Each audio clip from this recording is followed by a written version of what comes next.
जहां राजीव शुक्ला और रंजीत रंजन राज्यसभा के लिए निर्विरोध निर्वाचित किए गए हैं। जेसीसी-जे के उम्मीदवार का नामांकन रद्द हो गया है, जिसके चलते ये निर्विरोध चुने गए हैं। आज नाम वापसी की अंतिम तारीख है। राजीव शुक्ला के भाई सर्टिफिकेट लेंगे। तो तस्वीरें आप देख रहे हैं, रायपुर से सीधी तस्वीरें हैं जब राज्यसभा के लिए दोनों उम्मीदवार जो हैं राजीव शुक्ला और रंजीत रंजन, और निर्विरोध चुन लिया गया है, क्योंकि इसके पहले आपको बता दें जेसीसी-जे जो उम्मीदवार थे उनका नामांकन रद्द हो गया है और इस वजह से दोनों को ही निर्विरोध चुन लिया गया है।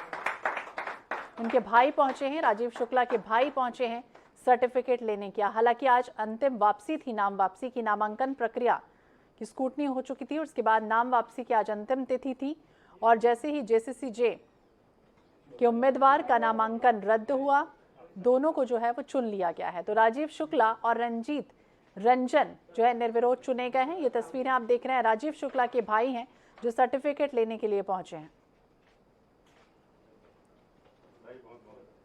तो दोनों ही उम्मीदवार कांग्रेस की तरफ से राज्यसभा के लिए, हालांकि उनके भाई जो हैं वो पहुंचे हैं राजीव शुक्ला के।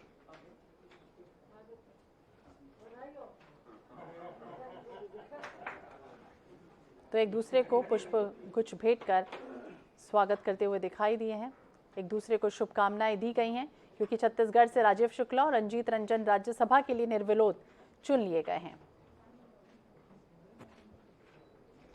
तो जेसीसी-जे के उम्मीदवार का नामांकन रद्द हुआ, इस वजह से आपको बता दें दोनों को ही निर्विरोध निर्वाचित कर लिया गया है।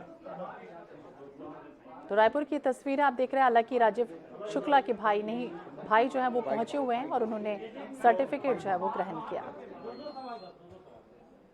बाहर ले लीजिएगा। तो राज्यसभा के लिए दोनों ही निर्वाचित हुए थे उम्मीदवार थे रंजीत रंजन और राजीव शुक्ला। ये तस्वीरें आप देख रहे हैं जब राजीव शुक्ला के जो भाई हैं वो पहुंचे हुए हैं। जेसीसी-जे के उम्मीदवार का आज नामांकन रद्द हुआ। हालांकि उन्होंने भी अपना नामांकन दाखिल किया था और उम्मीदें हालांकि नहीं थी जीतने की, लेकिन फिर भी जिस तरह से निर्विरोध अब दोनों ही जीत गए हैं। तो छत्तीसगढ़ से राजीव शुक्ला और रंजीत रंजन राज्यसभा के लिए निर्विरोध निर्वाचित कर दिए गए हैं।